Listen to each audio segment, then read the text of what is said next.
I'm Heather Ferguson, and you have found a Sonar moment. I'm a hippie, corporate hippie. We're aware of the risks, but we're willing to ignore them for the moment. I don't have to be the smartest guy in the room. But a complaint is actually a request. It's the Sonar Moment, a monthly interview with CEOs from the Pacific Northwest.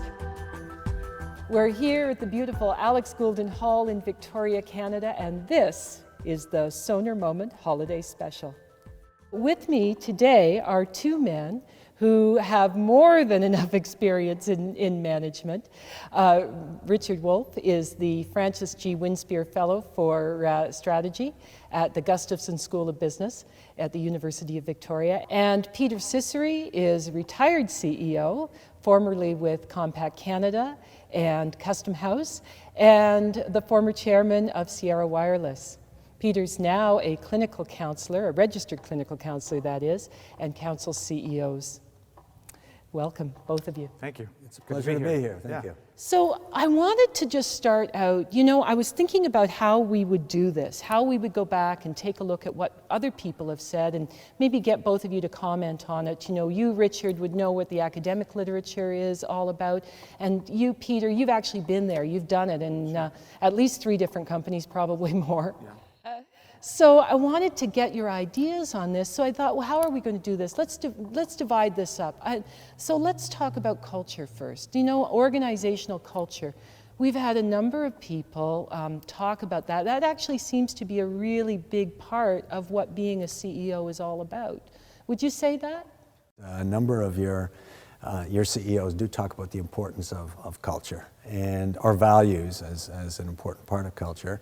And one individual that comes to mind for sure is Sage. And, I remember that. Yeah. Sage talks about values, how important values are to the organization and to herself. And are you talking about finding your true north? Yeah, she talks about finding your true north, and I find that a very powerful segment.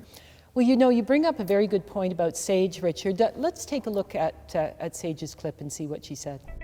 It does come back to core values, my true north of what I feel is okay, what matters to me, what makes me want to get up every morning and go to work. Yeah. And I work hard, and my family has to sacrifice for it, and they have to believe in what I'm doing as well. I mean, I think that values, sort of bring a company together. And, it's how you create the values. You have to do this in a very sort of inclusive, meaningful way for people to sort of even to come together in that process. And then, once you have these values, which is really going to be indicative of and emblematic of what the company is, then you have to make sure that people all follow them and that they are embedded in the company, that they're part of the fabric of the company, and they determine basically how a company works. And getting back to, maybe a couple of the clips and a couple of the CEOs, they embody those values themselves, and so corporate culture does really start at the top, and in the shadow of the leader, so goes the company, and you talk about people like Sage as an example, or Tish Hill, or other people. You can see that they have that kind of infectious, energetic personality, and sort of how they come across, their values, their personal values. You talk about the true north. People find that, and that becomes, as I say, part and parcel of the company and its corporate culture and its culture. So I think that those people are important. I go back to Collins and Porras, and they talk about vision and missions and how those terms are used so broadly without people really having a good understanding of what they mean. So when we talk about values, we could talk about, Collins and Porras talk about, a vision has 4 elements. And it's very helpful for the leader, I believe, to think about when they work on a mission statement or a value statement or a vision statement, do they really have those 4 elements? And one of them is, what are your core values? Yeah. I think if you really embed them, as Peter said, into how you really act as a leader and as a role model, I think having a framework like that helps you embed or incorporate values into how you think about your organization. So many organizations just have this thing written on the wall. And very often the actions of the leadership and the actions of people within the corporation are at odds with what is on the wall. Yeah. You know, day to day, how do you get it going? You see that, by the way, you see that way too often. Yeah. You know, it's this school of, you know, do what I say, not as I do, just doesn't fly in successful companies for to build, you know, sustainable value. You know, those values, people have to be held accountable on a daily basis for those things. That really sets the sort of the compass for the company, the moral or the ethical compass for the company. You know, in performance reviews, they have to be, you know, the values have to be brought out, and people have to be held accountable to those. A good leader will hold themselves accountable as well. And so for me, as an example, when I was with companies, I'm not perfect, and I'm going to screw up a couple of times, you know, and you know, do I come clean with that? Do I hold myself accountable? What did I learn from that, and how do I go on? From a value standpoint.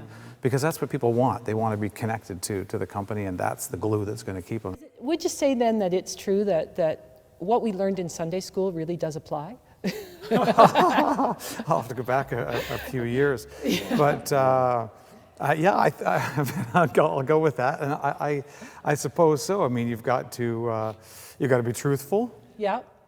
You know, the truth is going to find the light of day, so you may as well drag it in there yourself, kicking and screaming. And more so even today with, I mean, with technology and social media, and I mean, it's going to come to light. Yeah, I mean, I haven't heard that Sunday school sort of metaphor or whatever. I just made it up. But I think it's great. Look, people want to have meaning in their work, right?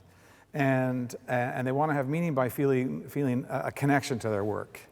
And so, you know, these things about truth and about how a company operates, good people are going to be attracted to good companies who govern themselves in that way. Yeah. And if you want to have, it's all about people. If you want to build the brilliance of an organization, then you have to have those things, those values or whatever they are, that inspire people, connect people, and give meaning for people. And, you know, birds of a feather flock together, and that's exactly the same in good companies and mediocre companies. We started out talking about corporate culture. Now I want to move on to strategy. Eventually I want to move on to execution. But it does seem that the three, even though we might not think so right away, that the three are linked. I think a lot of those things are, they talk about those in lean startup. Peter Nieforth talked a lot about that. They're big believers in lean startup for TikToking. Let's take a look at his clip and see what he said. Didn't we learn in school that failure is really bad? Yeah. You know, Yeah. so we're kind of wired that failure is not good. Mm-hmm. And so lean actually turns that on its head and says, you know what, it's all about failing as quickly as possible, because when you fail, then you know what doesn't work, and then you can make a course correction or adjustment and test something else, and maybe that works. But if that also fails, then you course correct and you go again. So Peter, when you've been involved in startups, because I know you've been involved in a few, then what have you found? Well, I think as far as strategy is concerned, we're talking about a couple of different things just in the conversation. One is the formulation of the strategy in terms of where we're going and how we're going to get there, right? And the process in which that's done, with the management team, with the company, with the board of directors, and as I say, determining from a shareholder value standpoint or from a stakeholder value standpoint, depending upon the organization, how are we going to, increase the value of this company as best we possibly can, and you have to have a strategy in order to do that. Where are we going, and how we're going to get there, right? And it can be done lots of different ways, and there are lots of different methods of doing it. I like a blue ocean strategy, where you look at different components of the business and the rest of it. I think that's a very, very good one. What we're also talking about is making strategy a living and breathing part of the business. Like culture. And a document that's actually integrated into the business itself. So when you talk about, I think the quote that was used, I think by Peter was failing as soon as possible. Was that it? Yes, Okay. yes, that's what he was talking about. So what he's talking about is this: when you implement a strategy, you have to test it and retest it. And when you test and retest anything, you're testing the validity of it. And if it's not going the way you want it to, then you have to change it, right? And you have to monitor that, and you have to hold people accountable to that, and you have to measure it, and you have to have milestones. So you have to have, from a strategic standpoint, it's part of the business. If something's not working, don't keep beating that dead horse. Move on to something else, and that is working. That is part and parcel of strategy. If you have to orient something, then you have to do that. But that's also done. That's also done in the proper way with the right sort of process and systems and structure. How do you know when it's off base? Yeah. When does the market tell you, and how does it tell you? You want to look for consonance. That is your strategy in line with the external environment? You want to look at consistency. Is what you're doing consistent with the values that we spoke about before? Is it feasible with your financial resources, with your human resources, with your technical resources? And does it provide an advantage? All right, so there's 4 questions you want to ask yourself, and if you're waiting for the market to tell you, that's too late. Yeah, I mean, you asked such a good question, in terms of, how do you know, when you're off base? Well, most of the time, you don't know when you're off base. It's like falling, off of a building, 20 floors, and you get to the 15th floor and you haven't hit the ground yet, and you're saying, well, things are okay so far. Nothing's going to kill a company like strategy, like ill-placed and poorly implemented and poorly followed strategy. So, I mean, I've been in the tech industry for the last 30 years. Most of the companies that I've worked for are no longer alive today. They've been gone. And the primary reason they've been gone is because of strategy. It's not execution, which is absolutely key. It's not necessarily corporate culture, which is absolutely key. The thing that will kill them fastest is strategy. And the fact that they have formed strategy poorly, like Compaq Computers is a great example. It's no longer here. It bought 2 companies.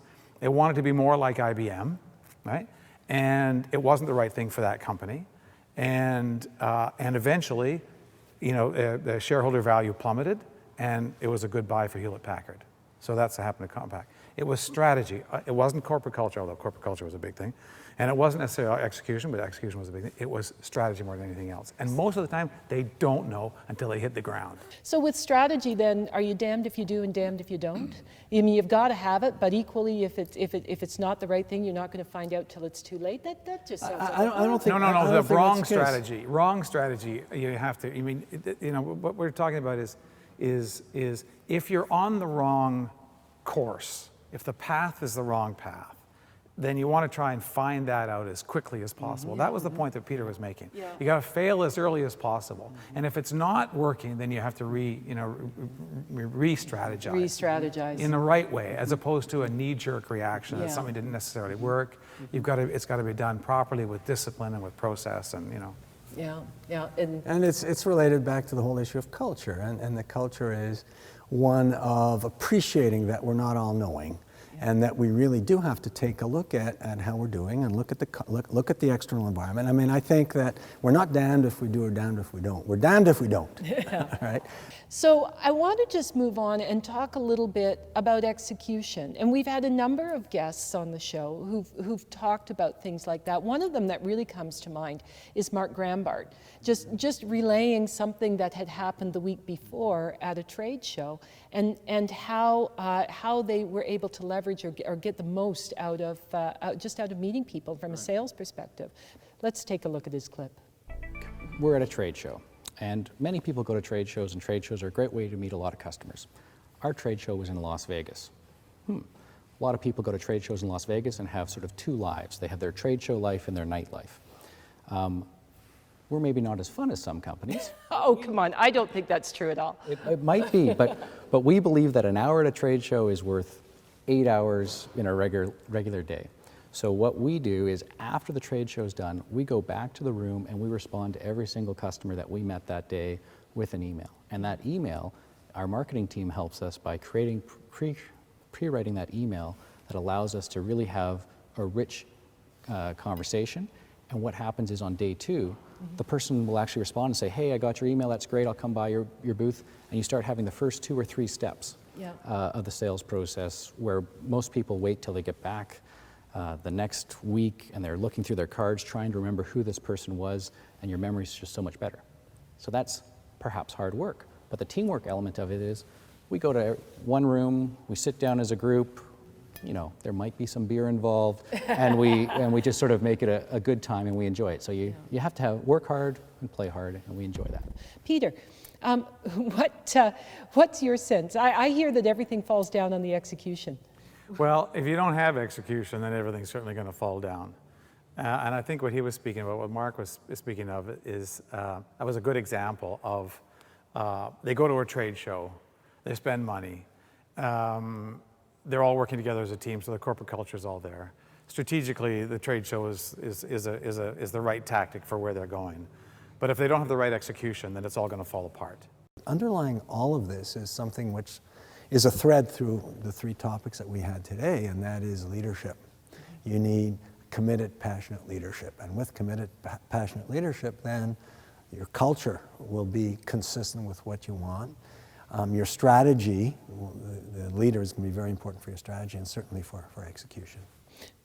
I know that Kyle Vuko was talking about being CEO and how people are seeing him differently. People are looking to him as the CEO. How does that role model, that CEO at the top, actually support and help others to be leaders within their sphere of influence within the company? Look, a leader is always on show. Everybody's always going to be watching a leader. You're on 24/7, and you all have to. And people want strong leadership, right?